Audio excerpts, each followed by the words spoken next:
Le Dieu de Branham d'avoir gardé sa fille Juliette Mondonga pendant 5 ans à Kinshasa.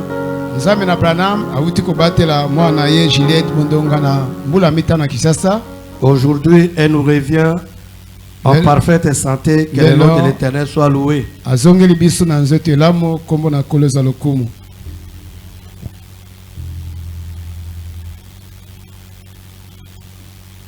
Il y a aussi la sœur Valentine qui remercie l'Éternel pour l'avoir ajouté une année. De commencer Valentine. Bon anniversaire, ma sœur.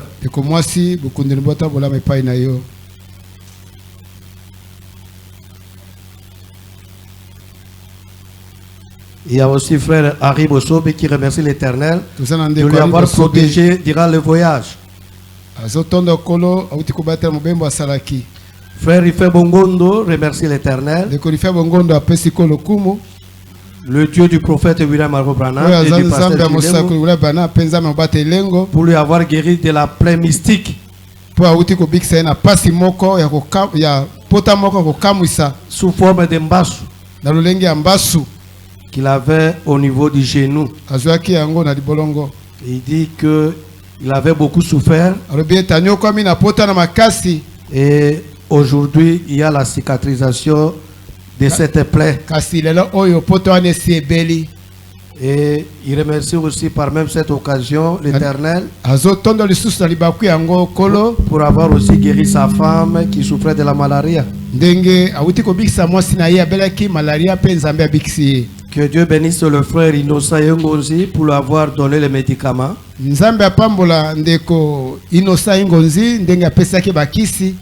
Qu'il bénisse aussi le pasteur Gilengo pour ses orientations et prières pendant ces moments très difficiles qu'il traversait. Et il dit que son nom soit loué. Il y a frère Mika Buela qui demande la prière des saints pour son frère Goël qui est malade depuis plusieurs jours et qui ne guérit pas. Il compte sur vos prières. Quand vous allez prier, l'Éternel pourra intervenir pour son frère. Il y a aussi la sœur Joséphine Lengo qui demande la prière des saints.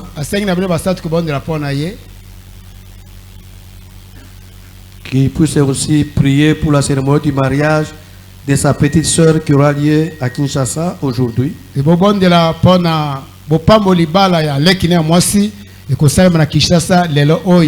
que cela puisse bien passer. Il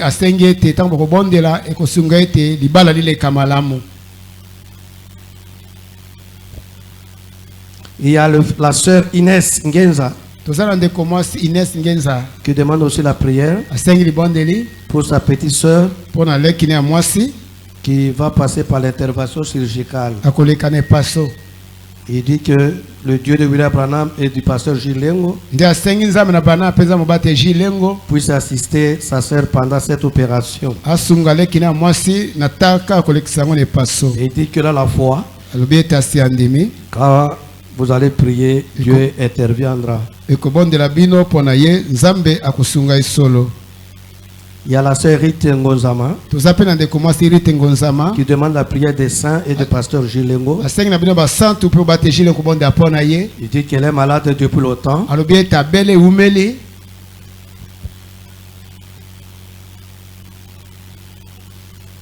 Et que Dieu écoute vos prières, qu'il puisse vous guérir. Amen. Amen.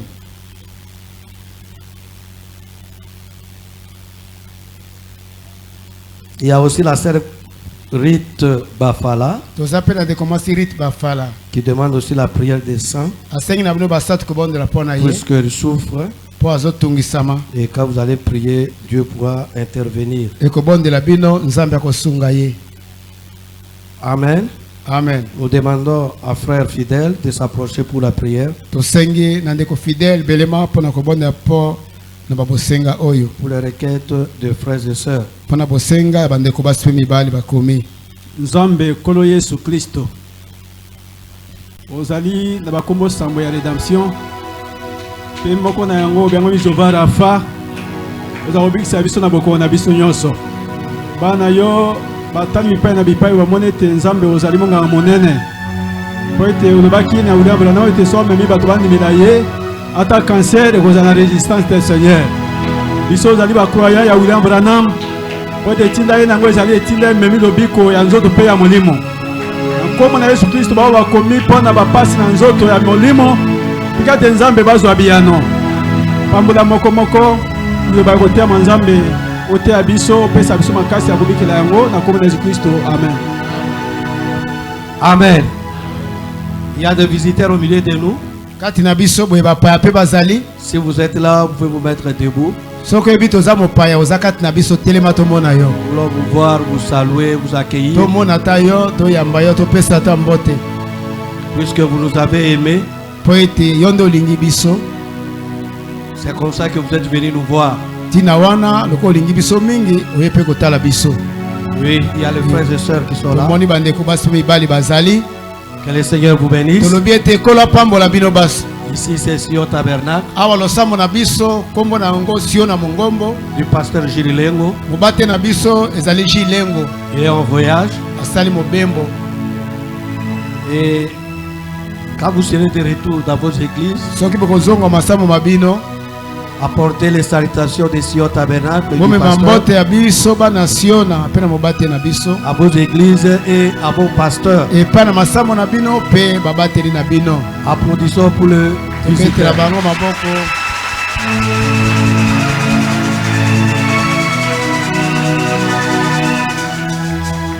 Nous avons Pasteur Béa. Venez saluer l'église.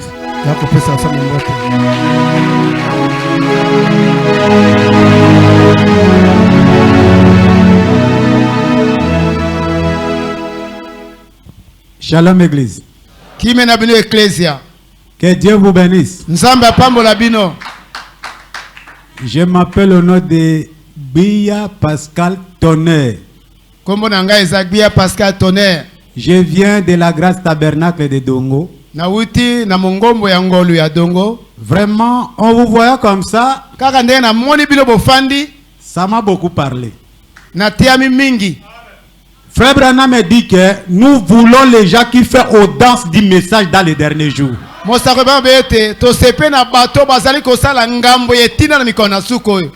Amen, amen.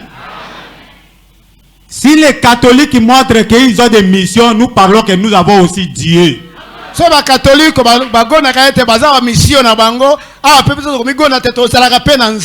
vous voyant comme ça montre que nous avons vu quelque chose. Frère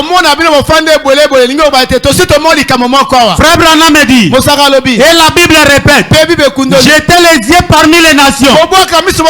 J'ai un œuvre à faire. Si on vous parle, tu ne peux pas croire. Les œuvres du temps de la fin, ce ne peut pas les œuvres qu'on vous parle, mais c'est les œuvres de voir. On vous voit comme ça, vous avez vu quelque chose. Est-ce que vous avez vu quelque chose au dernier jour? Que Dieu vous bénisse.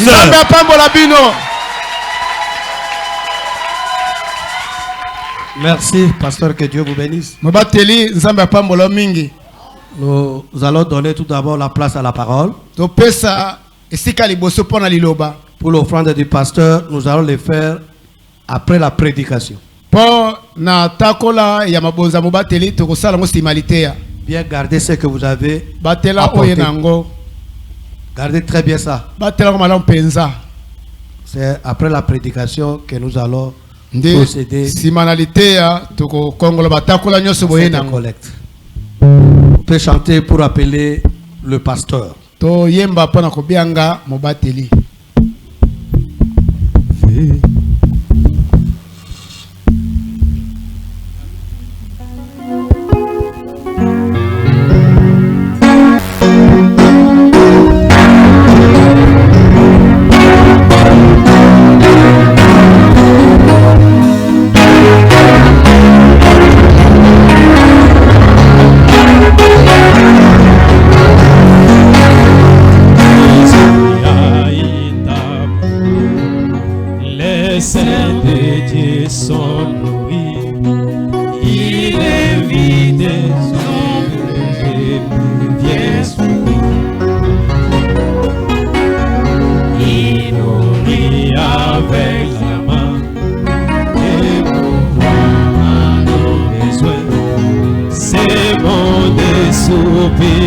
avec lui tous les temps.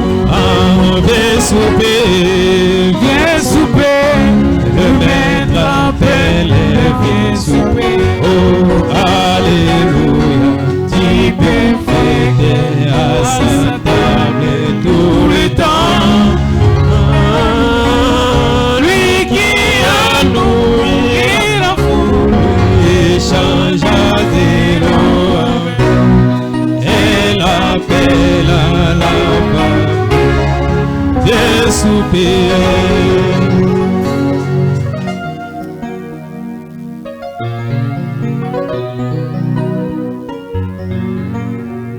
Mokonzi abenisa bino baso na kombo na Yesu Kristo.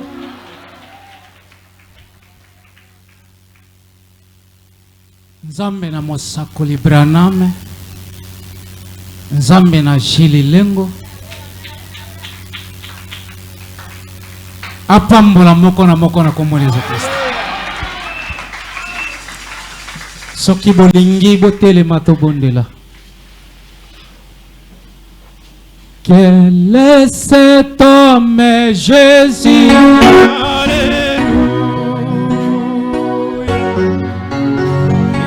Et cet homme, c'est Jésus. Alléluia. Oh, il guérit les malades. Alléluia. Et cet homme, c'est Jésus.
Sina likolo pe na se. Nzambe na batomo, Nzambe na basakoli. Neleko na tango na suka bolingo na yo meke. Ne kalo tobiki na yango. Otineli biso les saints de saints. William et Mario Branham. Na etinda yo eye kolimbisa masumu na biso. Na etinda yo eye kopesa biso bomoi na seko. Na etinda eye kobikisa biso. Na etinda eye kopambola biso. Na etinda eye kobatela biso. Totondi yo pona mosakoli Branham. Totondi yo pona pasteur Jili Lengo. Oh Seigneur, soki Branham ayaka te. Mbele biso tosuki wapi?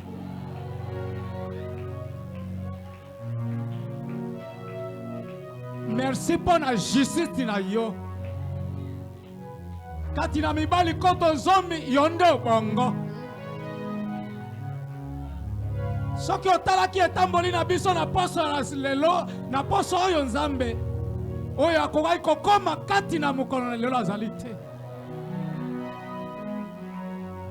Yo leki bosembo biso toza na bosembo te. Soki bapesi yo meme, bapesaki yo meme basaki ya sima obongisa balabala ata basaki mokama okoyiba ata saki moko te. Mais soki bapesi moto na mokili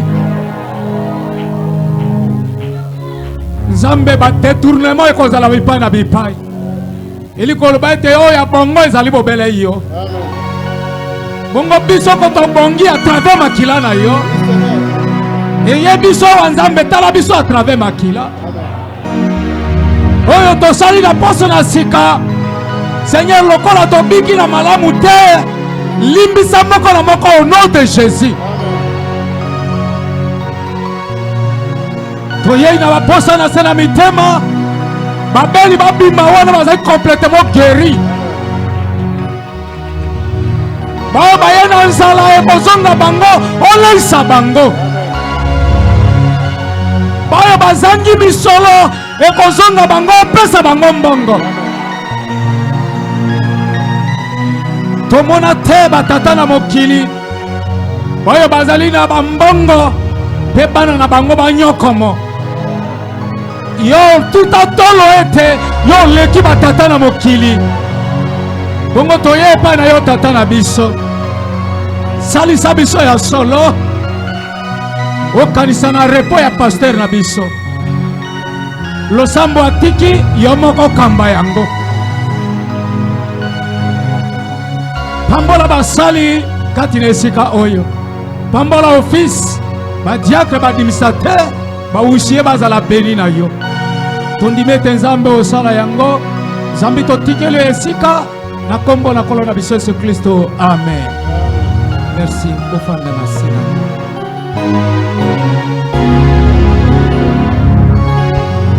Napesi lisusu moko na moko mbote na kombo na Yesu Kristo. Amen. Pesande kona yo oyo aze pembeni no mbote loba temi yo kamalamu. Po na zikuna na biro na yo kaboye mbalokola toboza na problème moko boye. Lelo toko yemba. Po soki tala ada zawana ada olukela ngana problème te. Yo fanda kabe wana. Base na Nzambe apambola bino. Merci. Toye tokumisa ye. Pa moto mosusu tokumisa ye azete. Eza mosusu azali. Il convient vraiment. Okumisa wa député na propagande awa maputa zo pepe. Ba mosusu tango ye azui. Akanisa atana yote. Bon, maputa oyo tandela ki ye ya nini? Mais soko bineli oyo aleki na akobosa na yote. Amen. Bolimbi sanga lelo to ume amwa moke. Ata 1 heure du temps, problème est. Ata 3 heures. Bolingi bo kamolanga bote nazonga pa mameda. Bon, yambani nano mbote na lobaki te na opesa bino lelo. Administrateur epai na uti Sadraki alobaki na pesa bino mbote na kombo na Yesu Kristo. Amen. Ezala ministre Fabien alobi pe na pesa bino mbote na kombo na Yesu Kristo. Pasteur et associé Benjamin Abusinga tosolaki na tongo alobi na pesa bino mbote na kombo na Yesu Kristo. Pasteur Gédéon Motongo Longo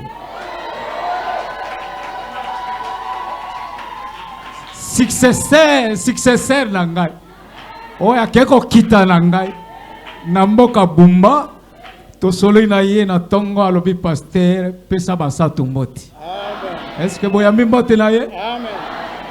Nga lingi ye mingi na bibunda nano etumba wana ikozala malamu mingi nasuka na mbote nyonso mulongani wa ngai Mama Meda Première dame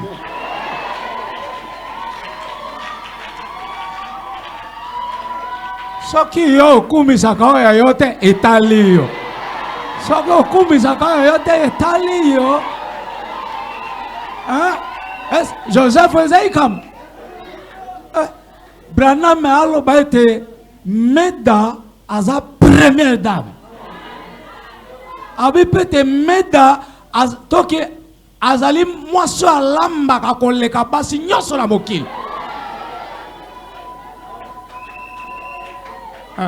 Bongo ndenge Branham akumisa ki Meda moto ya kodosa ya azali. Soki yo mono ko ya bendengo wana etali yo tikanga na komisa yanga ayaka wa boya sali 2 mois wa amona na nde na ba mosusu po ba presentaka ba payate bo aloba ki ete na pesa bino mbote na kombo na Yesu Christ nazalia wa jusqu'à sec na bete nazalia wa jusqu'à sec pe boyebi principe na ngai soki na ye na esika be sika yo bakoloje nga vanga be wana na ye lokola mokongoli ya pakote parce que Jésus a dit n'allez pas maison en maison otambolaka bandako nyonso te soko senge na ngai kende wana soki pe ikambo ezali oyo te ezosenge te nakoma epa na yo bengande na koya ensemble na diacre ese bolandi ngai navandi epa na papa Meda ese aza wana kula pambola yo mobala maviki bango na maviki aza wapi yo bamama na nga bango wana alamba kitoko. Merci. Et kabongo na kumisa pe bangote. Poso na temi lelo na tongo, moi ti oyo eza na ibu musiko oyo. Oyo na zo nguya na hotel abino elambi angoyo. Kabongo tana. Maviki. Merci. Zamba pambola bino. Ok. Nalobaki ete liboso ete toleka na collecte ya pasteur na suka na mateya esenge naloba mpona repos. Nayebi te est-ce que bondimi ete repos oyo pasteur akei c'est la parole? Bondimi ete bopemi na ezepeli loba yoka mwa moke. Repos sokto zi ndimbola nali falase mosusu elobete privation cessation d'activité komi pimela pe kotika kosala mosalo bandai kosala liboso cessation de travail tiki kosala mosalo bandai kosala faire disparaître la fatigue kolongola bolembu. Est-ce que vous Hollanda Hollanda c'est-à-dire repos li koloba ete omi pekisi na misala ofanda nye ofanda kimia bongo Branham alobi ete moto na liboso ya kozwa repos ezali lengo te. Est-ce Hollanda bozolanda moto na liboso ya kozwa repos c'est Dieu lui-même. Ezaka nzambe moko abanisa bopemi. Est-ce que je peux attendre quelqu'un dire amen? Amen. D'après Genèse chapitre 2, quand Dieu a créé le monde en 6 jours, il a créé toutes choses et le 7e jour, la Bible dit Dieu s'est reposé. Amen. Amen. Est-ce que moto na liboso akope mezali lengo? Te. Moto na liboso akope mezenani? Nzambe. Nzambe yemoko abandisa bopemi. Bongo soki nzambe yemoko abandisa bopemi. Ekoleka boni ngai na yo toza na nzoto oye tongami na combien d'éléments? 16 éléments chimiques. 16 éléments. Bitongelezo na motoba. O ezali sujet ya bolembu hein size makambo ndenge na ndenge. Alors tango nzoto oyo etongami na 16 éléments ezwi torture ya misala esenge na yango ezwa bope soki ezwi bope mite bandeko naza koyebisa bino ete mikolo na yango ekozala mokuse na mokili. Mikolo na yango ekozala boni mokuse na mokili. Bible elobi ete il prend soin et vous. Ye abatela kayo bongo Zambe yo. ye azako batela bongo yo. Alors, tango William Maro Branham aye kotala ete moto na liboso ya kopema na misala ezali nde Nzambe, Branham atali alobete kati na mokili mosala eleki na makasi koleka mosala na Nzambe. Est-ce que kati na mokili mosala eleki makasi koleka mosala na Nzambe ezali? Ezate. Branham alobi nini? Écoutez Branham. Boyoka Branham. Au-delà du rideau du temps, Timalitamba na tango.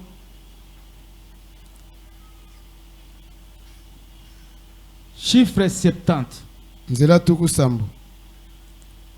Maintenant, Sikoyo. voyez, Moni. tout le poids Kilo nyoso. repose sur moi. Ezali kona ngai. Je dois compter sur vous pour prier pour moi. Esengeli natale la bino bo kasaka na mabondeli. Voyez, Bomoni. en plus de ça, Koleka lisusu. on prend que Tozoyoka te. 20 minutes de prédication Soki mote asali minute tukumi bale katinalité ya. sous l'inspiration, Pe atena se ya pemela. c'est comparable à 8 heures de travail dur. Minute tukumi bale na ye. Ekokani na moto ya kati elanga ya nzete. Pe asali mosala te ngonga mwambe na siama. Sur votre corps, Dikolo na nzoto na yo. je prêche 2 à 3 heures par soir. Siko talangai banama na teaka ngonga mibale to misato pokwa moko na zoteya. Parfois, Tango mosusu. 3 fois par jour. Tango mosusu na teaka mbala misato mokolo moko. Voyez-vous? Bomoni mosala. Est-ce que vous avez Amen. alors, 20 minutes. Minute tukumi bale ya liteya. Sous l'inspiration. Oyo mote atena se ya pemela. Kokani na ngonga boni mwambe ngonga mokote ngonga mwambe ya mosala makasi likolo na tabate likolo na nzoto na yo. Amen. Likolo na nzoto na nani? Frère. Pasteur dimanche lekiawa ndenge na landi ate à peu près 2 heures et quelques. Bon, ngonga moko ezalaka na minute bon. Hein? Bon, 20 minutes. Pamba 8 heures du temps de travaux dits. Asali 2 heures du temps. Asali, hein? C'est-à-dire ngonga boni. Zouakaka 8 fois 20.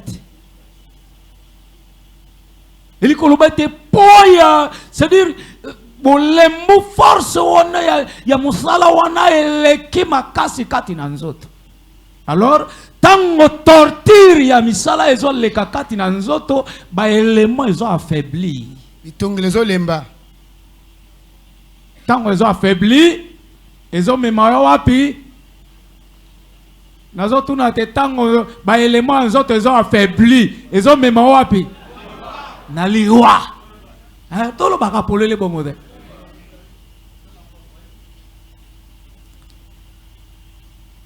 Soko lingi ko continuer atana 71 nazo kata poite lelo pe moi makambo mazali maiki. Amen. Alors, vu cela, Mona yango. Frère Branham amoni teza musala makasi esengeli na yepe azwaka repos. Mipe misaka. natangi na reconnaître votre jour et son message. Koyeba mokolo pe tina na yango lite ya mosakoli. Paragraphe 7. Nzela sambo.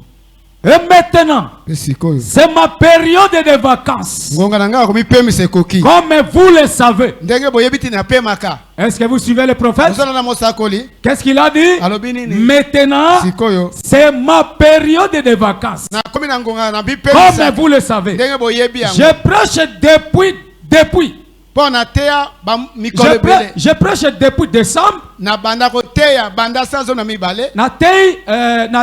Décembre, janvier, février, mars, avril, mai, juin et juillet. Mais maintenant, Dieu voulant, s'il n'y a aucun appel spécial, c'est maintenant la saison où je prends du repos.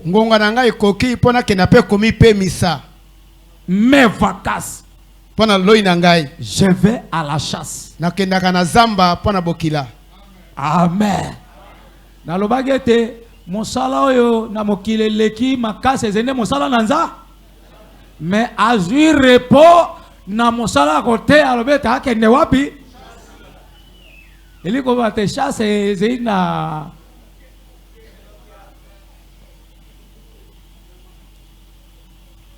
abete na tei kobanda sanza zomi na mibale janvier, février, mars, avril, mai, juin et juillet. Alors maintenant c'est le temps de ma vacance. Eh bien, si le Seigneur m'appelle à faire autre chose, ces choses-là n'entrera pas en ligne de compte.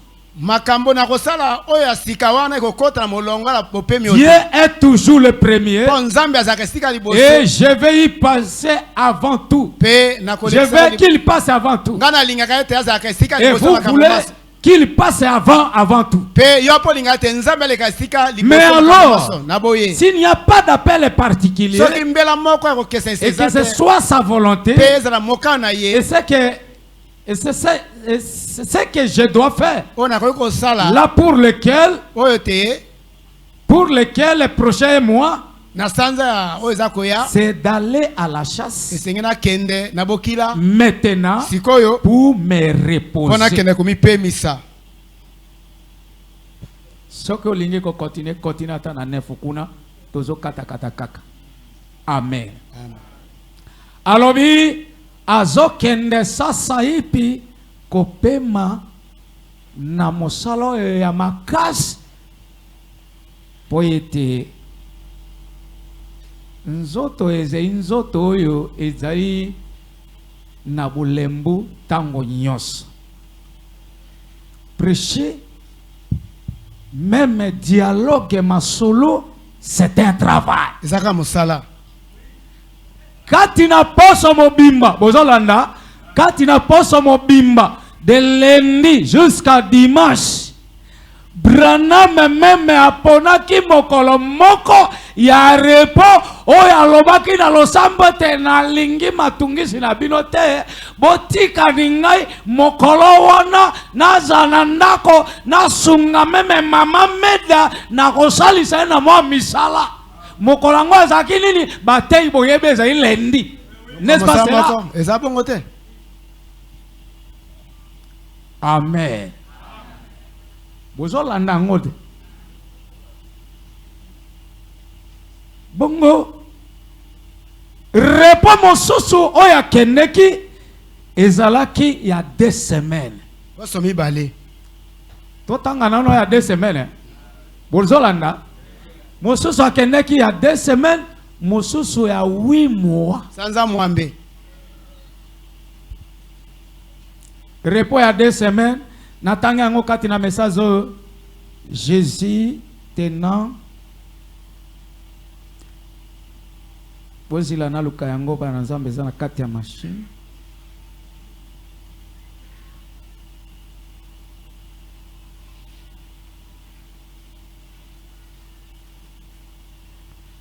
mosusu pona ko gagner temps na ko pesa binko ba référence botanga yango.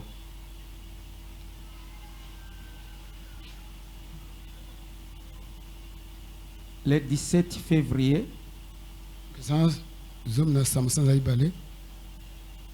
Le 17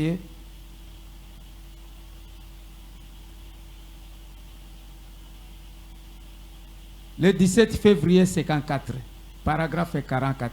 Ce qui beaucoup de déjà.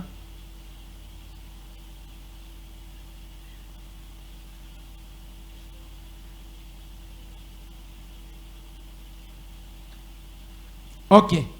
Lorsque ça devient insupportable, je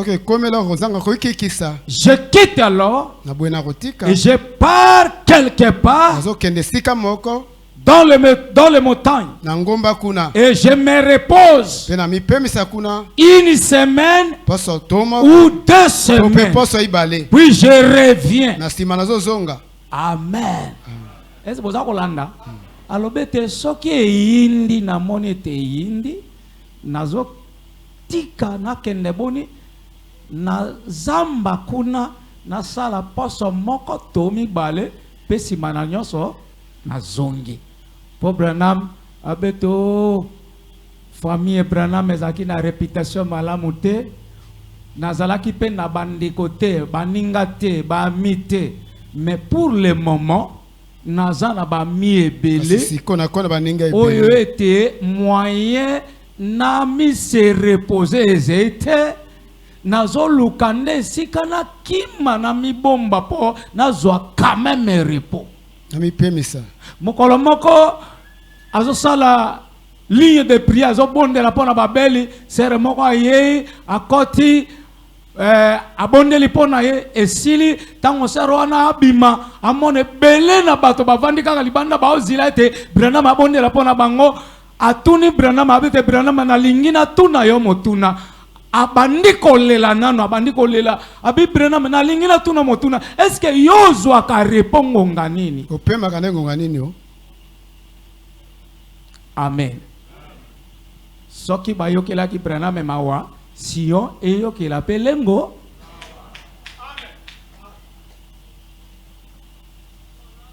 Est-ce que bon nimete boyo que la pasteur mawa? Et tali sele ndimisele boyo que le mawa bendenge to la collecte awa. Pour mawa, c'est-à-dire les œuvres sont l'expression. Misala metali saka kondimeza kati na moto.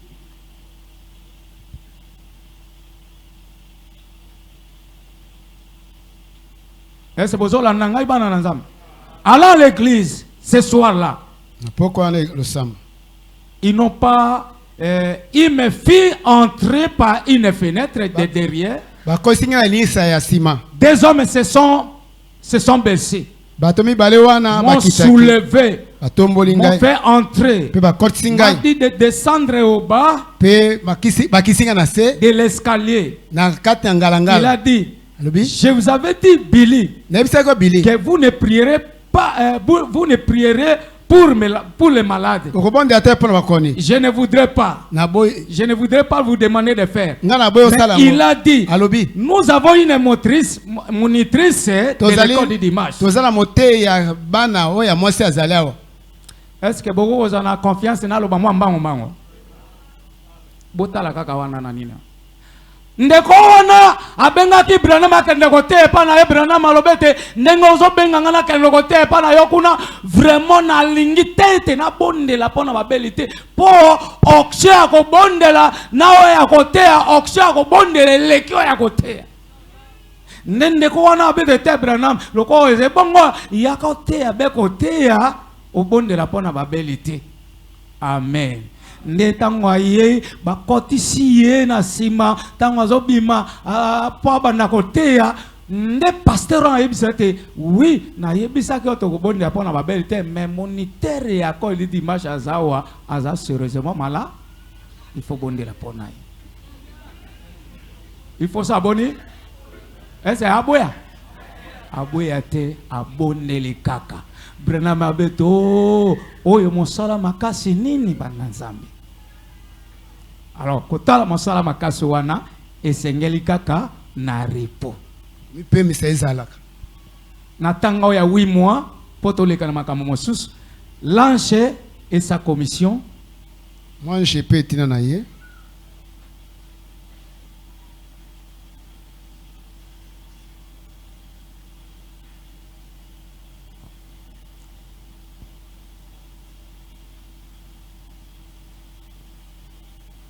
L'ange et sa commission na paragraphe 7 eza na date nini s'il vous plaît na bosani ko mentionner date awa bota na machine wana l'ange et sa commission vite bana nanzam. Pardon?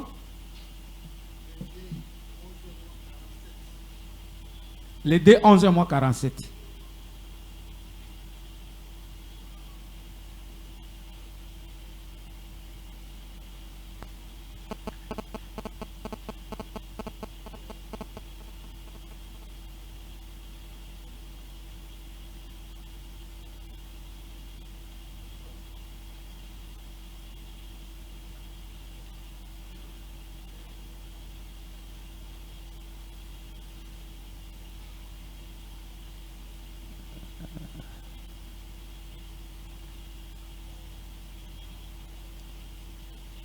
Vraiment.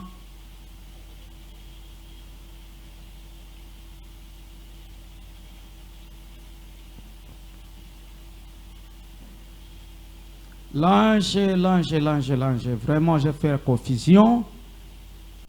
Bon. Donc, na coupe sabino référence. Yangwana te. Na coupe sabino référence. Owana, Brana Maza Koloba te. Azwa, donc, a sali na chair.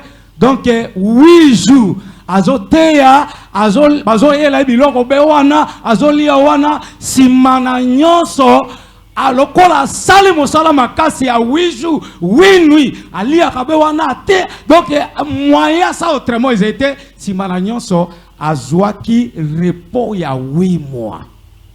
Amen. Alors kotala msala makasi oyo basali na nzambe surtout ba pasteur basalaka bana na nzambe esengeli bazwa repos mosusu ezalaki bango ba pasteur bango moko bazaki ko déclarer repos mosusu soko tangi na message oyo la rédemption par le sang na paragraphe premier wana nde losambo Branham aza ko remercier losambo ete na remercier bino po na repos yo bopesi na ngai. Alors tango yo pasteur azui posa ya kozwa repos akende quelque part to biangami ko soutenir repos wana na nyonso yo tozana yango. Est-ce pozolanda to biangami ko sala boni ko soutenir yango na nyonso tozana yango. Est-ce que repos ya pasteur na biso akei ko pema na bangmanzango akei wapi akei oyo ezosenga ete moyen de transport donc bien aller et retour petango akovanda na repos besoin pe ezali. Alors lokola besoin ezali ya repos po ete e soutenir ye et loko ekosala ete soutenir et répondre à ekuna ezende misolo. Lokola Branham azolo balikambango awa na arche de l'alliance. Alors bien na arche de l'alliance. Donc pardon, l'arche est le type de Christ.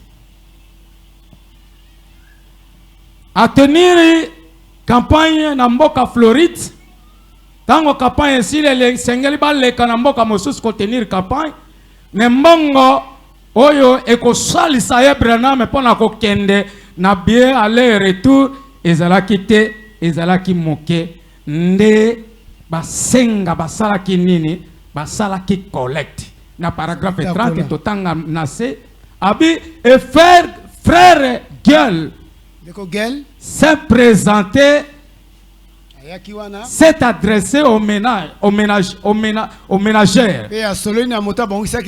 Disons, eh bien, comment vont les finances? Il lui a répondu, on a environ $1000. Il faut un peu plus, peut-être que 1500. pour couvrir toutes les dépenses. Et Gaël lui a dit, le problème c'est que vous ne savez pas comment vous y prendre avec ces gens de sites. Alors il est monté là, il a dit, est-ce que je peux prélever l'offrande pour vous ce soir? Le ménagère a dit, oui, mais pas quémander. Parce que Frère Branham pourrait s'en prendre à nous pour cela.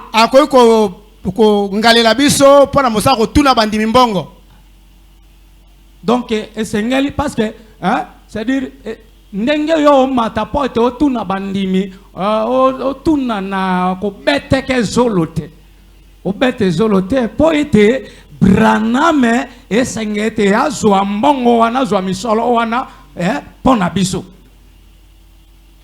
Abi il lui a répondu, il a dit, nous ne quémandons jamais. Il est donc monté là. Il a juste dit quelques paroles. Et il y a eu $2000 de l'offrande. Il a dit, voyez-vous, frère Baxter, vous ne savez pas, tout simplement pas comment vous y prendre avec ces gens de sites. C'est tout. Amen. Amen. Amen. Donc mbongo ezalaki te mbongo ekokaki te. Lokola tosalaki collecte mbongo ekokaki te. Alors lokola mbongo ekokaki te, ba refaire encore takola wana tango ba refaire au lieu de $1000 bazalaki na yango pe bosenga ezalaki ya 1500 et bimi combien? $2000. Yango nalikanis ya mosakole. Lokola lobby si le repos, to biangami bande koko soutenir yango, koko kana na ordre yo ba diacre ba pesi elongo mako na ba administrateur pona misolo mibima esengeli to sala boni to kongolo yango po esunga pasteur na biso. Parce que tango yo tozo pesa pasteur na biso repos posa na biso ete aumela nano na moki parce que Branham a koloba na message le flèche de la délivrance à l'obéité présence na mosali na nzambe présence na pasteur kati na moka kati na losambo eleki ba char de combat oyo bazala ko utiliser yango pona guerre. Est-ce que vous avez c'est-à-dire présence na lengo nation tabernacle et les chars de combat. Oyo baza ko utiliser yango na est. Oyo ba utiliser yango na bitumba. C'est-à-dire lengo est plus que tous les chars. Lengo aleki mandoki minene bitumba ko buna yango ba modele. Donc prière na lengo pona yo. Alléluia. Ezana efficacité ko le kachar oyo ezana nguya makasi ko le mandoki minene. Là je dis la vérité. Alors présence na yekati nation tabernacle lokola aza na litomba koleka même bachar esengeli to batela ye. Amen. Est-ce que vous avez Olanda? Esengeli to saboni to batela ye. Pour quand il a message oyo entrer dans l'esprit na paragraphe 10 Branham alobete disparition to kufa na pasteur kati na losambo ezalaka perte ya losambo. Ça veut dire losambo basali nini pe bazangelo konatina. Alors pona ko batela pasteur na biso te mikolo mi umela nano pe aza la faiblité tango azui repos to bianga mito sabono to soutenir repos wana. Tango to soutenir repos wana obimisi mbongo bendenge oyo ba diacre ba pesi ordre na bango obimisi yango eli kolobate ondimete pasteur azwa repopo ami batela po abatela peyo po présence na pasteur ezande protection pour l'église. Batema ecclesia. Est-ce que tondimete to ko soutenir yango? Amen. Tondimete to ko soutenir répondre à pasteur? banani bandimi ete bakosoutenir repo na ye okola pambola bino makasi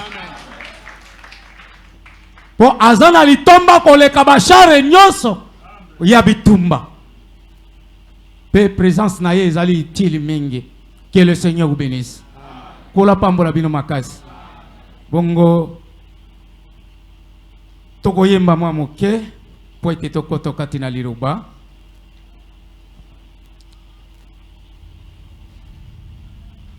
Branham aza koloba na kati na message oyo les événements modernes alobi décision nyonso oyo badimisateur na badiacre bazwa ngai Branham nazali na ko contredire yango ata ndambo telemela ata moko te. Alors misolo misengami 7 millions bandeko esenge meme tosala yango kokokana na ndenge meme totangi na arche le type wana koleka meme besoin ezaki ya 1500 mais bimi combien 2000 pour être vraiment pasteur nabiso azwa repo na sengi toyemba mwa moke pesi mana koyemba mwa moke tokoti na matia.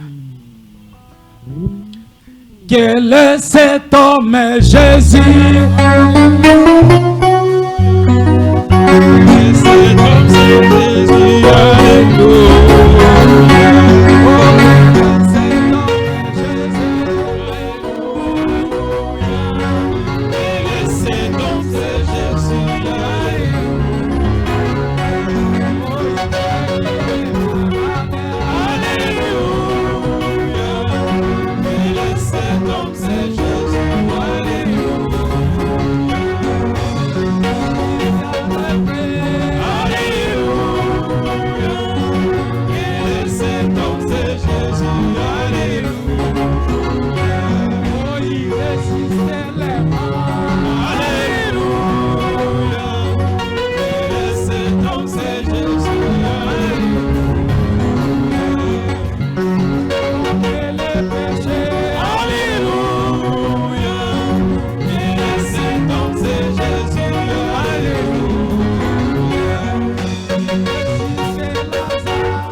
Mettez-vous debout.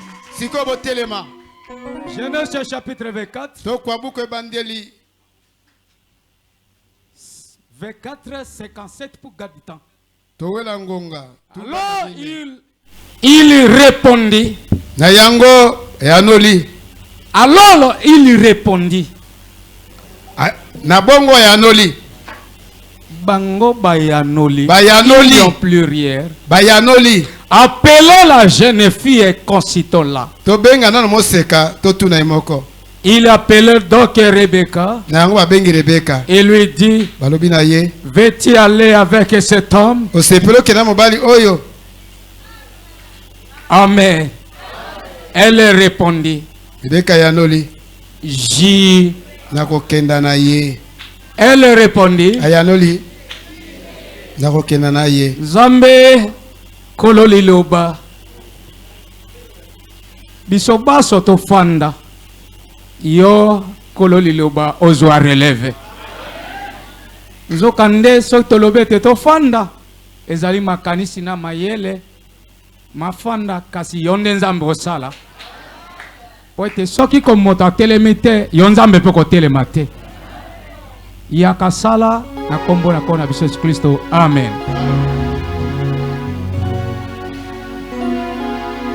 Nzambe abulisa moko na kombo na Yesu Kristo. Pesa ndeko na yombote loba ete miyoka malamu. Pe yebisa ete bon appétit. Est-ce que vendredi toliaki malamu? Bondimi pete lelo tokolia malamu? Loba na satana te satana keba na zana ikambo na yote. Satana nga zana ikambo na yote.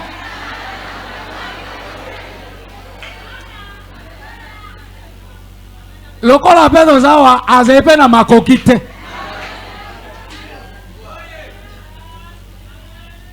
Po satana pe azemo konzi na biso te.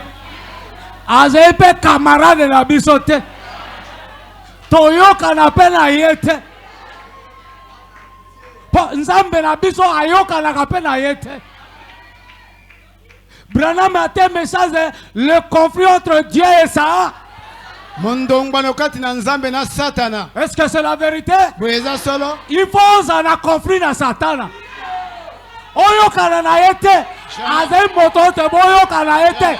Ope sa epe sika avanda te.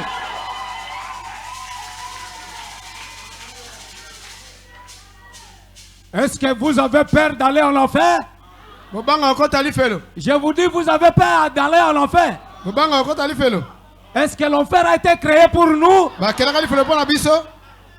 Écoutez, Branham est venu nous dire que il y a un enfer à éviter et un ciel. Écoutez, frère Branham, je lis dans ce message état présent de mon ministère, paragraphe 29. Ce qui était dans mon cœur, j'ai essayé ces 30 ans d'années de prêcher l'évangile autour du monde entier pour dire aux gens qu'il y a un ciel à gagner et un enfer à éviter. Est-ce que ça entre? Et c'est un côté? Et qu'il y a un Dieu qui vous aime. Alléluia. Amen. Et une puissance rédemptrice qui attend là, prêt à vous prendre rendre à l'instant. oyo ezali pene po ezwa bino lelo Et ekobeta. vous êtes prêts à le recevoir. Mpe bino mpe bobongami mpo boyamba yango. Amen. Amen. Frère Branham dit, Mosaka alobi il a prêché plus de 30 ans. atei bambula tuku isato. Monde entier, dans le monde entier, atamboli mokemba de koteyaka dire aux gens mpe koyebisa bato qu'il y a un ciel à eza gagner na lola moko tobuna et kozwa un enfer à mpe éviter. lifelo ya kokima Et ezali. il y a aussi un Dieu toza na nzambe azali qui vous oyo aime. alinga bino. Est-ce que nous avons un Dieu qui nous a toza qui na nous nzambe aime? toza na nzambe alingaka biso. Comme vous êtes là, ndenge ofandi comme vous êtes là, ndenge ofandi alléluia. Il y a un Dieu qui vous a aimé. eza na nzambe moko azali alinga bino kala. Nzambe wana alingi yo lelo te. Nzambe wana alinga yo kala. Pe nakende koyebiso te ndenge alinga yo. Alléluia. Ndenge oza wana ozali sans péché. ndenge oza ata lisumu moko te. J'aimerais attendre quelqu'un dire Amen. nasepe mpo ndima amen. Soki Satan ayebi so te yo oza mosumuki loba Satan te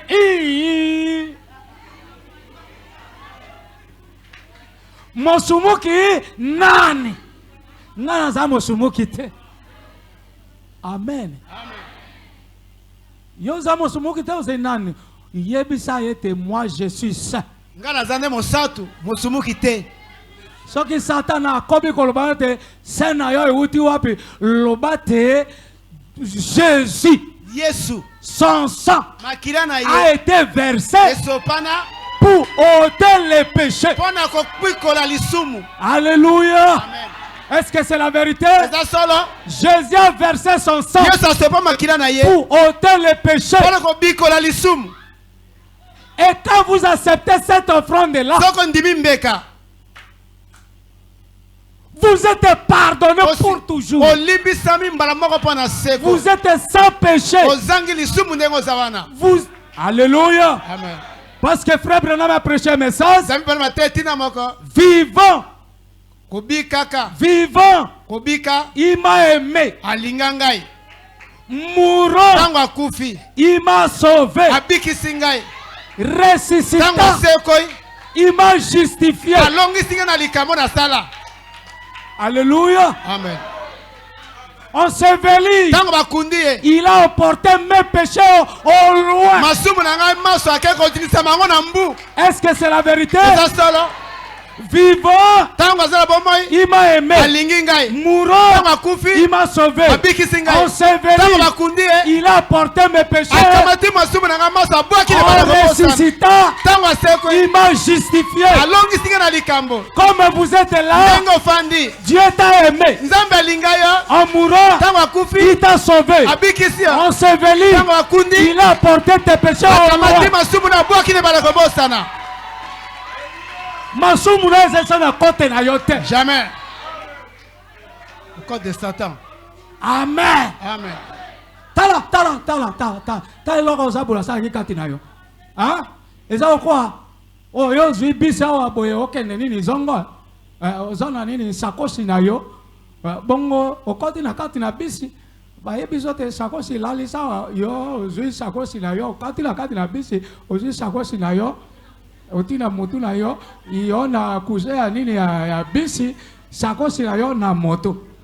Mais soki moto akoti wana koba me yo ese bongo esala te. Amen. Bongo esala te. Ese boza kolanda nde lokola yo ndenge ozali lelo yo kaza te yo nde mosumuki. Yo mosumuki masumu na yo nzambe alimbisa kala eze su na charge na yo te. Yo mati na motuko wana. Alléluia. O mati na motuko wana okoyoka lisusu charge na mokumba na yo te jusqu'à destination. kino koma na esika Mokumba na yo eze su na charge na yo te. Mokumba na yo camion ememi.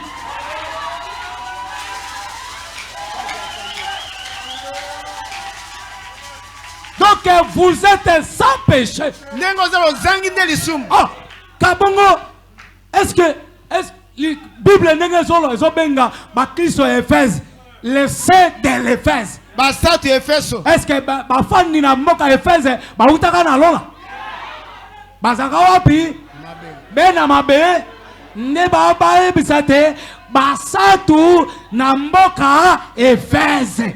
Soki penga na lobete basatu ya Sion na sumuki te.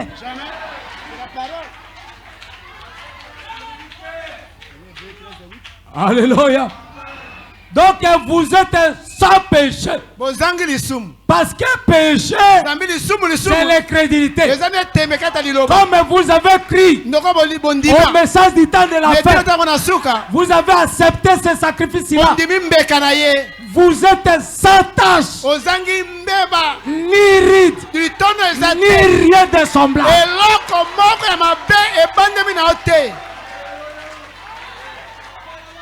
Vous allez me poser la question. Okotuna nga moto ya motei. Est-ce que Motei, oloba bongo bongo, yebisa yeboyete, oyonga na sa epiezende mabunga. Ce sont des heureux. Ezane mabunga ba miko. Alors, frère Branham me dit ceci. Mosako ba malobi boye. Na message oyo, qu'êtes-vous allé voir au deuxième? Okali komona lisobe. Alobi na paragraphe 3 soko tangi wana ba 4. Ndela misa Alobi tomine. ete Alléluia. Esenge na biso totambola ka mikolo nyonso na crayon na go. Otambola na crayon na gome. Osimba ka bikete. Osimba bikete. Na bomo ina mo Kristo salela bikete. Amen. Salela ne crayon. Ndenge toko bimawa. Alléluia. Ndenge toko bimawa. Moko na moko azala na crayon. Amen. Pe crayon yango ezanga gome te. Est-ce que vous avez kolanda? Crayon na yo ezanga gome. Pona nini crayon na gome? Mbeba baere yo sala il faut Mabunga. effacer. Ozimi C'est saka. pourquoi Frère Branham me dit Mosaka lobi. la vie chrétienne Boma bo Kristo. c'est une vie Eza bo moi. repentante. Eza bo moko bongo na motema mikolo nyonso. Amen. Amen. Chaque jour. Mokolo mokolo. Oui, c'est la Ti vérité. eza solo. Nous sommes plus de pécheurs. Toza basumuki te o. Mais Kasi nous commettrons des erreurs. tokosaka ne bamiko. Pour nous soutenir yango, pour bobate na ye koloba bino be bongo te totanga na frère Branham. Ndenge yo zewana, est-ce que nzambe amono yo to zela masumu? Totanga nano yo. Yoka. Sur les airs d'une colombe. Likona mapapu yebenga pembe. Paragraphe 70. Nzela tuku sambo. Écoutez. Yoka. Ainsi. Naboye. Nalobete paragraphe 54. Nalobi tuku mitano nzela kota. Ainsi. Naboye. On est-il d'un véritable chrétien? Eza pe motino moko na mokristo ya solo. Savez-vous qu'un vrai chrétien Boye bete mokristo penza ya solo. n'a même pas un péché? Ndenge azawana azata na lisumu te. Est-ce que vous croyez au véritable chrétien? Bondi wana te mokristo ya solo azali. Jésus a dit, Yesu alobi le revient. ngonga mozo Il ya est déjà venu. esi ekomi. Que le vrai adorateur Basambeli ya solo. adoreront Père en esprit et en vérité. Bakobanda kosambela tata kata molimo pe kati na solo. Est-ce que vers du temps de la fin nous avons reçu la vérité? Awa na ntango na solo tozi bosolo te. La vérité vient qu'à travers les prophètes. Bosolo yaka na nzela mosakoli. Et sans même masser les mots. Zanga na koboma maloba. Nalobango na kobanga toko tatabana te. Ete ndenge nalobawa toba kende bafunda ngai te. Alléluia. Na yebisa bino ete bino nde bozali ba chrétien véritable. Na Kristo ya solo. Branham abete, savez-vous yoka? Hein? Boyebi te te. Abi, savez-vous que Boyebi te. qu'un vrai chrétien Démocriste penza solo. n'a même pas un péché. Nenga zawana azata na lisumu moko Est-ce te. qu'un vrai chrétien aux un catholique? Na tout la bino, un vrai chrétien aux un catholique. Azata? Un vrai chrétien, on peut le trouver où? Boko kuta wapi? Dans le message du temps de la fin. Tina ta wana suka. Nde bazawana. Alors, comme vous êtes là, Nde bazaba Kristo yango. vous êtes sans péché. Bozawana bozangi lisumu. Frère Branham me dit, pas du tout. Mosakabi ata moko ya kotanga na kombo ezate. Qu'il lui soit impité. Oyo batanga biso yango ezate. David disait, David alobaka. heureux Esengo. l'homme à qui Moto kani. Dieu ne pite pas les péchés. Nzambe atanga kata masumu na yete. Alléluia. Amen. Si Satan te parle maintenant, Soki station no sikoyo. que yo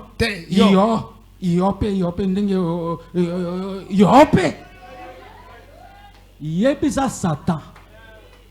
Amen. Moi, je suis un fils de Dieu. Ngana zaka mwana na Nzambe. Sans péché. Zanga na lisumu. Pourquoi? Pona nini? Parce que Zambi.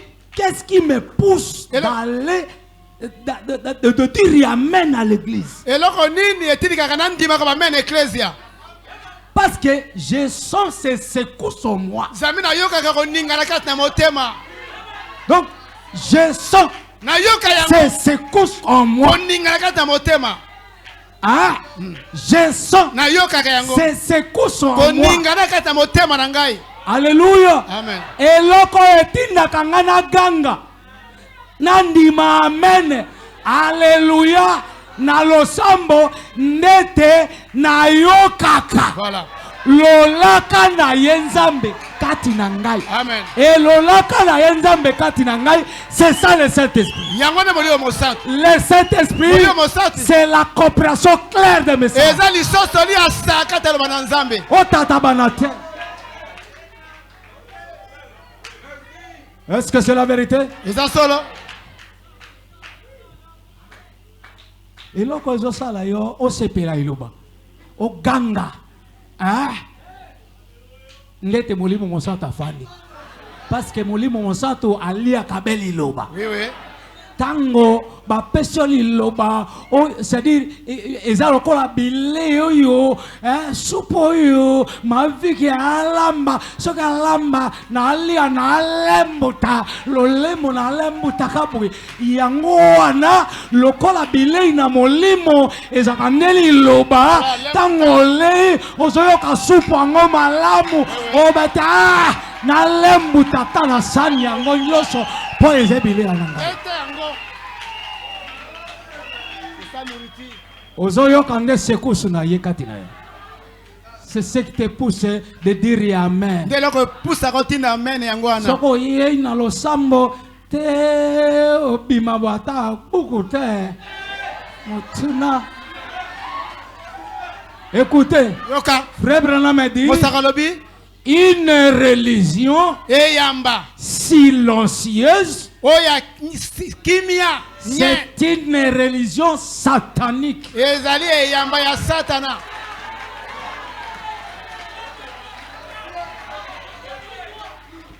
Amen. Soki ofanda nye lobata o Nzambe na yoka pe eloko yango kati na ngai oko ezozala kati na baninga nagangaka pe.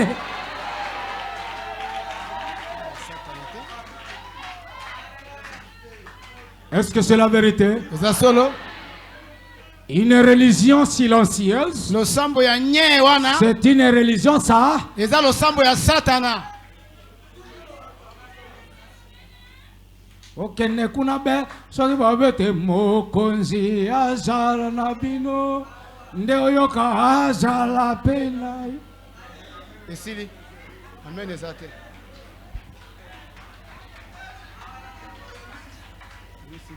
Amen. Tokopusa na lelo mwa liboso moke mpo naza nano epai bino ya mwa mikolo mibale. Amen. Écoutez, Yoka. David a dit, David alobaki. heureux l'homme Esengo na à moto. qui Dieu ne pite pas le péché. Oyo Nzambe atangelaka masumu te. Et quand vous êtes lavé dans le sang de l'agneau, Pe soki na mbala moko basiko na makila mwa pate. non pas en faisant semblant, Eza teke kosala ko wula na mais lokola. réellement lavé par le Kasi sang solo peno siko na makila de pate. l'agneau. Ya mwa pate. Dieu ne vous impute rien de ce que vous avez fait parce que vous êtes sous le sang. Neleko wana Nzambe akotangela yo masumu na yo oyo saka karate pona nini okomba mina se makila. Si vous êtes réellement lavé sous le sang, Soki solo peno siko mina se makila pate. pas de faire un semblant. Eza lokola ko wula na te. Écoutez, Yoka. qui fait le semblant Nana wula naka. à Monzola, Na monzola. il baptise au nom de Jésus. Babasa na komona Yesu. N'est-ce pas cela? Eza bongo. Est-ce qu'ils sont sous le sang? Bazala se makila. Ils sont sous le sang. Bazala se makila. Le sang aujourd'hui. Basati lelo. Le sang. Makila. Le sang aujourd'hui. Makila lelo. C'est quoi? Ezani. C'est le message. Eza itinda. Tout ce qui... Alléluia. Amen. Bayeboso, baza kobati. C'est-à-dire kobatisama. En dehors de message, basa rassemble. Baosala ko mekola ko wulana. Est-ce que c'est la vérité? Eza solo. Ils sont en train de faire les semblants. Bazosala ko mekola. Ils sont fait baptiser na kombo na Yesu. Ça c'est les semblants. O wana ndeko mekola. Est-ce que c'est la vérité? Eza solo. Mais si vous êtes baptisé réellement sous le solo sang, na se makila. Amen. Amen. Dieu ne peut pas voir tes péchés. Nzambe akosi komona masumu na yo te. Oh, salala, amen. Na yoka na yeko pesa bino moto makasi bokoba kosa masumu te. Hein? Bozo yoka nga malamu. Bo sepela wana, bo sepela nete bo bika bo mo ikitoko. Mendete mabunga eya lokola mabaku. Na yeko lingisa bino bosa masumu te. Po tokomono na caractère ya Rebecca. C'est la Rebecca. Parce que Rebecca a un caractère mabe jamais mais prier na Eliezer ça mo sala pas na yete. Prier na lengo pe ça mo sala pas na yote pour caractère mabe. Ko soutenir cause elokote. Ko sabo elokote pour caractère mabe. Eza le limabe. Ngana sala bino. Amen. Boganga lokola ebea wana malamu.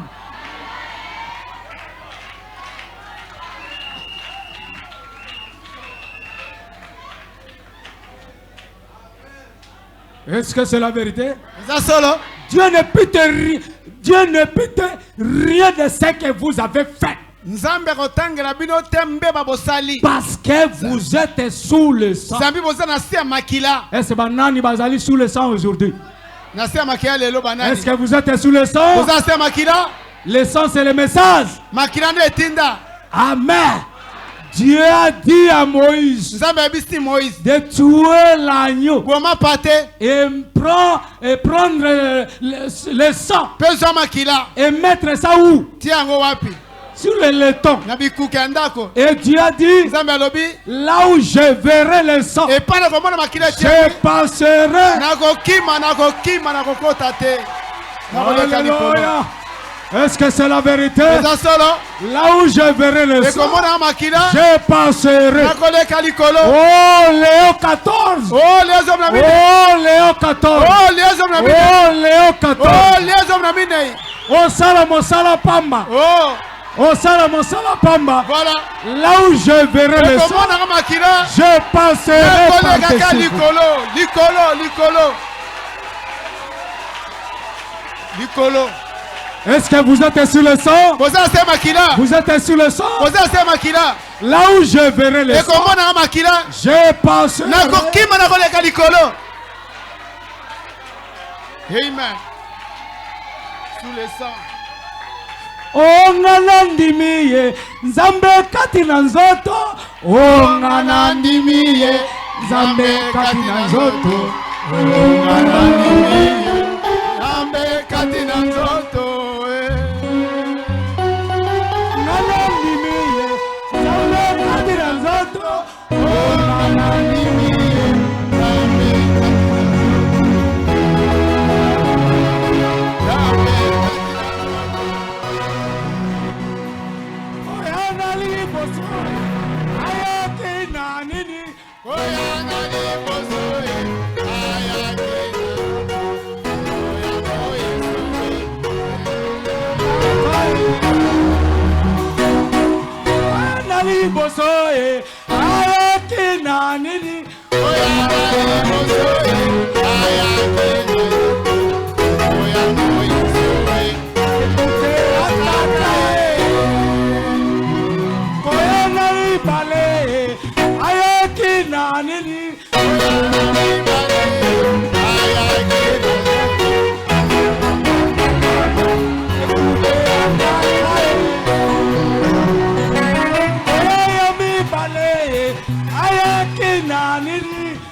Seigneur. Kembo zonga na nzambe.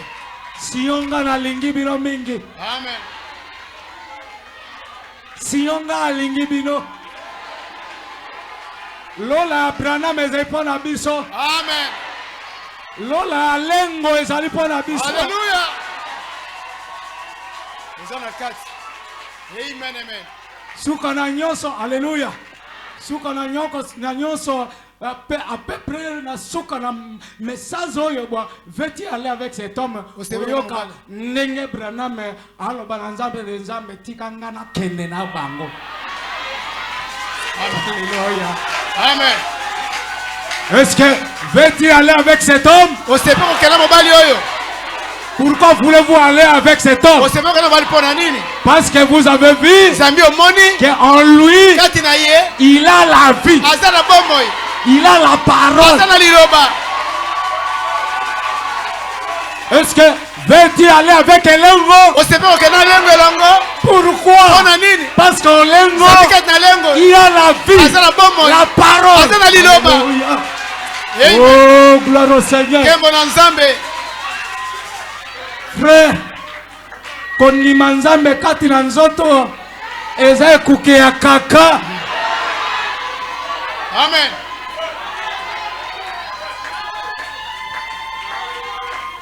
Yesu atuna ba farisien de tanga ya nga luki mwasi ya nani na yibi ngulu ya nani po bwake ya ngai mabanga yoka ya na ba farisien biso to bwake ya mabanga po luki mwasi ya moto te o yibi pe ngulu te me to bwake ya mabanga zambi yoyo ze moto oza komikokisa na nzambe.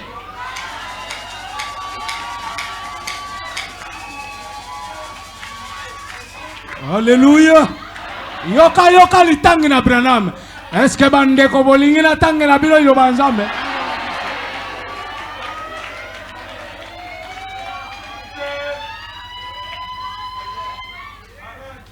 Parce que vous êtes sous le sang. Et il ne faut pas cela. Il y a un sacrifice sanglant.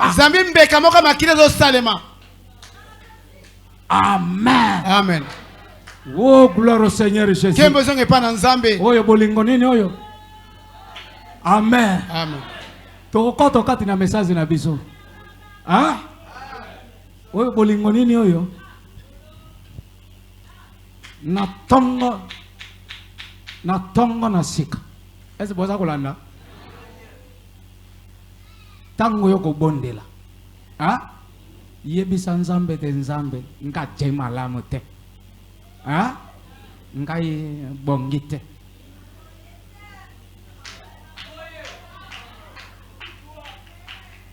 Na bete la bino lisolo eh. Na loba. Jida abali mwasi na ye. Lisolo a Jidite te na obite na laki bino basere na roba bino Jidite miko mize koya. Amen. Na obite na roba bino ikamba Jidite mikolo. Ah. Pe soki o de komba ngwa Jidite.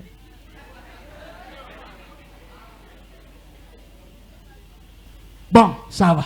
Jida abali mwasi na ye. Aboti bana bo. Bana ngo banani. Boyebi kombo na bango. Nani? Posé na mayele mingi. Mwana liboso. wababale onane et puis wabasato nani Sheila abali si mwana na ye liboso mwasi na ye nani Tamar tango abiki na Tamar babotite na mbisa lokola azaki méchant devant l'Éternel. Et vous savez la méchanceté, hein?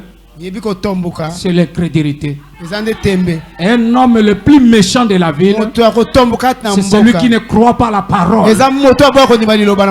Un méchant, c'est un incrédule. Et Dieu l'a tué. Il n'a jamais laissé un enfant. Et quand Judas fait cela, amen. Ayebisi leki na ye onane tikala na mwasi na aya na yo bobota tango parce que c'était comme ça ezalaka bongo tango nane akeya tikali na ye soki komi ngonga boyebi ndenge boza bakolo quand même ye asue na mabele nzambe ata aza osue mabele abide libota we goza penya na kombo na ngate tina na samo sa pamba ezete Dieu l'a éliminé. Et tikali Shera. Amen. Quand Shera tikali, Jida talabe mbala mosusu Tamara mwasoyo. Katina libumune mwa matinga mazali. Tina wana bana bangai baso ba kufabwe. Alors oh c'est moi c'était habitama. Shera zana no ilenge ufanda wa teko zira yakola te chonga ipabino. Amen. Tama seboni abi zonga toki shera kole bongo. Tama seboni azongi shera kole amon te vraiment te moi sina Jida kofi te matanga masili Jida atelemi akenda Namboka Tima pona kosala ko tendre nini donc poale ya enga nini ya bapate na ye tango akomi kuna amen tango akomi kuna akuti bakeko yebisa Tamara te tala bokilo na yo aza koyea po akende kosalisa Tamara bi alongoli bilamba ya boveve amila tisi lokola ndumba aya telemi na balabala tango Jida ye akomi akuti ye tango akuti ya lobi oh moseka boye ndenge nini alingi ye abi akepa na abi vraiment ngana sepe na yo pe Tamara abi avant tengana yo tozala opesangani abete nazawa itonga na ngai kuna nga tindela yo nyama moko na tindela yo taba moko ya mwasi Tamara tale la bibo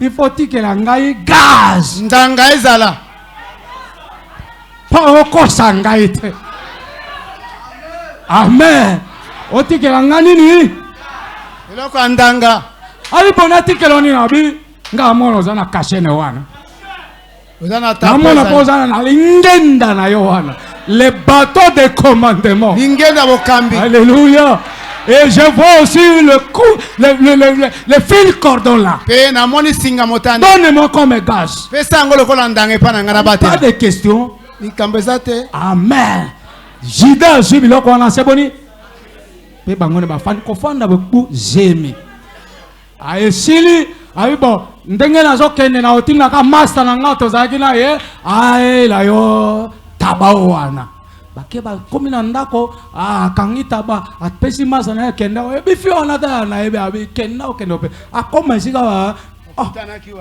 azete ajongi lopango pe Master na Jida ameki ko tuna wana bi ama masi biso. Est-ce que vous avez landa lokola geme na baye bayote ezala mokolo moko basa boni.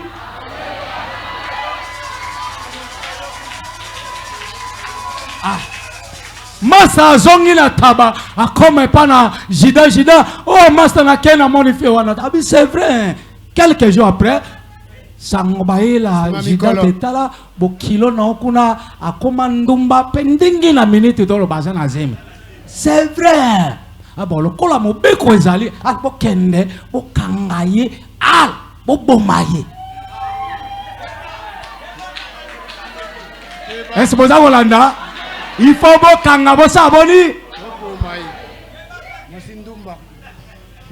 Ndumba mogo mabe bo soto azata longo bo bomaye akoki na kufa kaka. Baye pana tama tu es voué à la mort. Yo osego kufa. Viens. Yakawa. On na ibumulowa. Amen. Est-ce que vous avez Hollanda? Amen. Jidaya telemel bobo maye tamalo bi s'il vous plaît. Olimbisana na loba. Est-ce que natongo na lelo koko loba? S'il vous plaît. Soki boko linga bolimbisana no. Na yebete na salima be. Na yebete Andimiti na salima be. frère Sion tabernacle. Nous sommes en nation. To sale la paix sakole mawa oya bandeko ya katoliko. O barobagate nandimite na sali. Mabe. O miso ma mokonzi nzambe pe o miso ma bandeko la ngai. Solo nandimite na sali mabe. Bino bo sale la kayango te. Amen. Lo sambo kitoko nandi ozo kimanga ndenge nino nandimete na sali mabe o miso ma mokonzi nzambe abokasi o miso na bino bandeko bangai na sumuki solo na makanisi pe na maloba.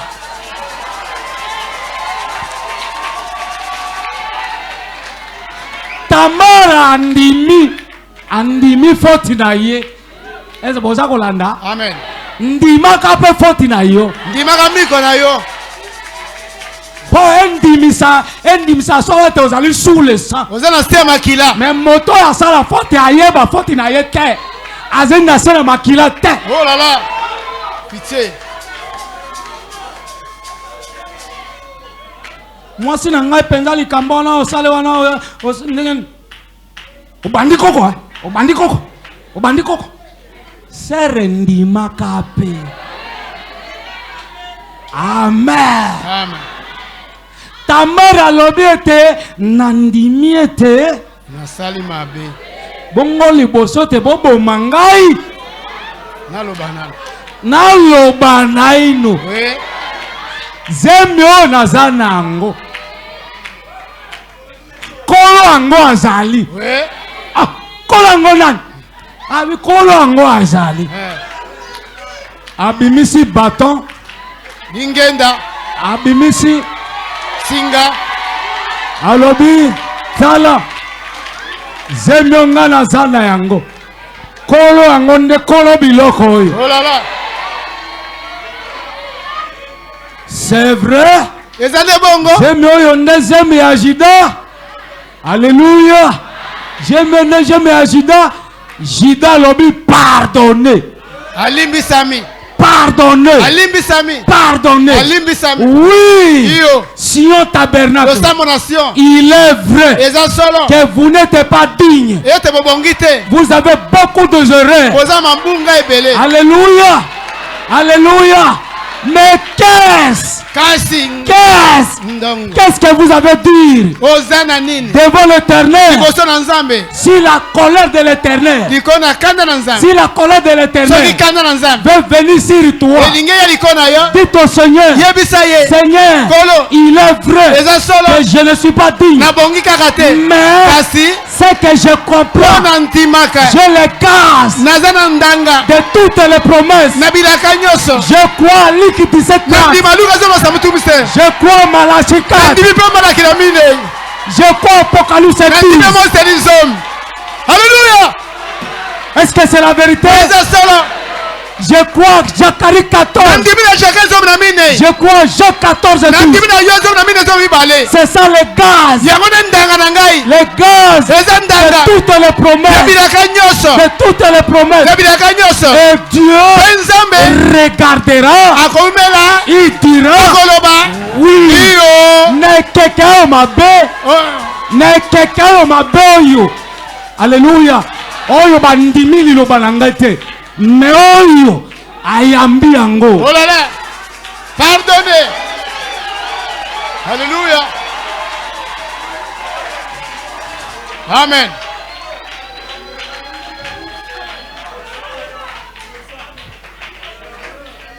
Amen. Amen. Oh, gloire au Seigneur Jésus. C'est pourquoi dites au Seigneur, oui, il est vrai, et je ne suis pas digne, mais tant que je crie à Malachi 4, je crie à Apocalypse 12, je crie à Zacharie 14, les promesses dès mon jour, les promesses dès mon jour, j'ai connu le prophète, j'ai écrit la promesse, j'ai écrit la commission, je suis sauvé.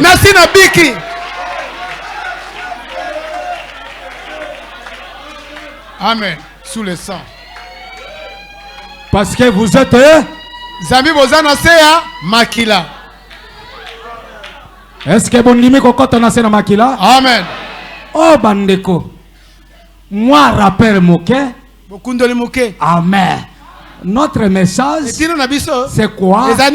C'est veux-tu aller avec cet homme? Naloba qui vendredi te Eliezer. Amen. Naloba ne fils qu'attend moi 20 minutes il n'a pas sabino nzela bokende. N'est-ce pas?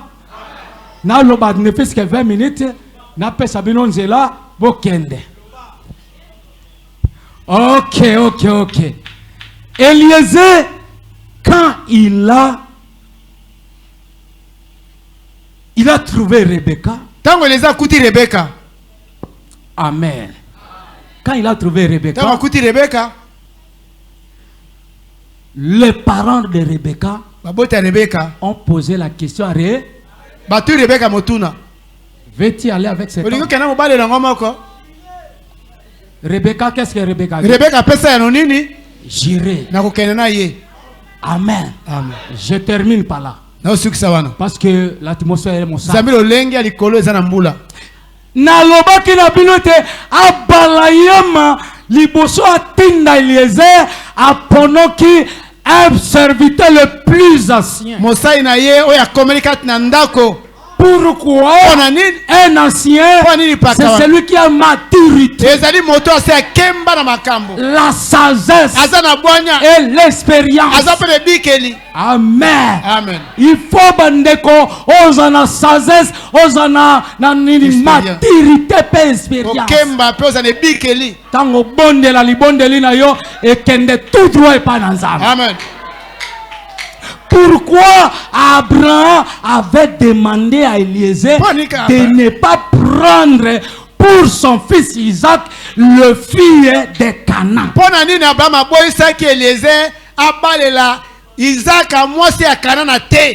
Parce que le fils de Canaan s'est comporté mal. Le fils de Canaan bongo ezalaka pioté. Amen. Bongo piote motobe ko ningana. Alléluia. Ba fille ya Kana kolata malonga te. Ba fille ya Kana respect pas na ba kilote. To sezate. Est-ce que ça kokoto? Respect pas na ba kilote. Ba fille ya Kana balinga tete mibali basombela ba mama na bango elamba te. Ba fille ya Kana basepela bete soki mobali asombeli mama na elamba asepeli. Me ba fille ya Kana soki mobali asombeli mama na elamba ekomi tangba na entourage ete bandeko botika ke bino bozwa mabala kako biso tozwa mabala wapi biso nde tokóma na mbanda soki basombeli ngai basombela mpe so basombeli ngai basombela mpe.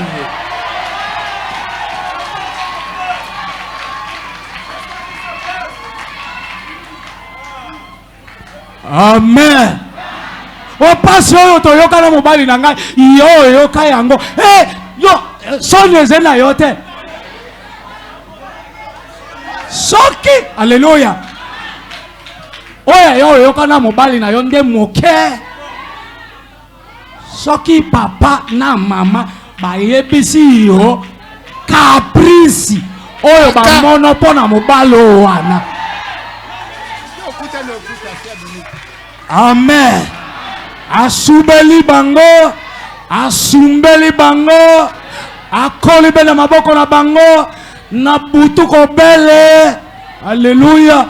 Yo epa na bino kuna ola la pongi, mais papa na ye na mama na ye banyoko mi boye. Frère, tozaka pe na bosé. Tozaka pe na bosé. Kola pambola bino na kombo nezo.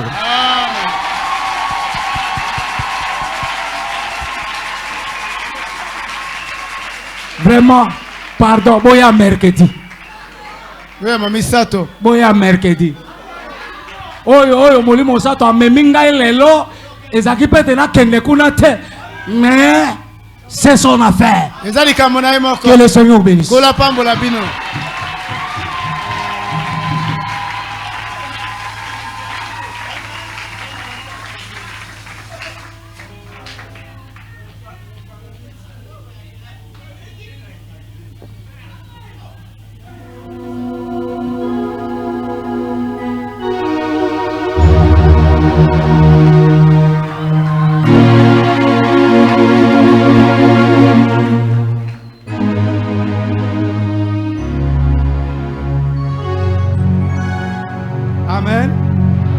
Avez-vous apprécié la parole de Dieu? Très très fort applaudissement. Que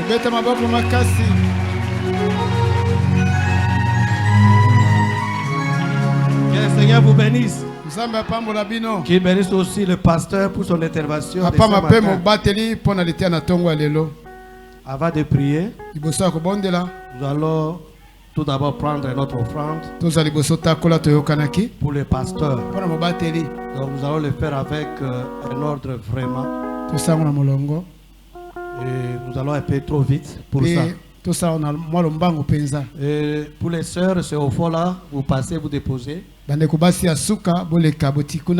Et nos frères au milieu, vous passez rapidement, vous déposez votre offrande pour le pasteur.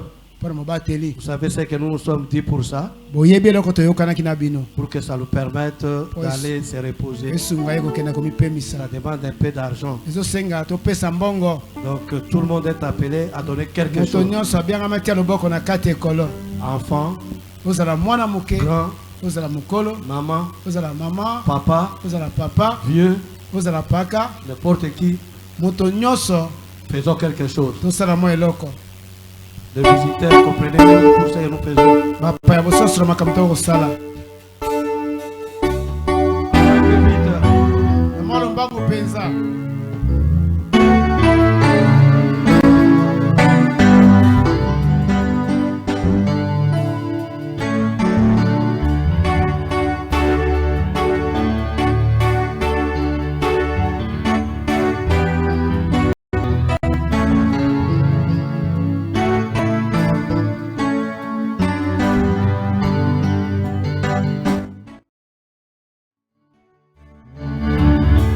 J'irai pas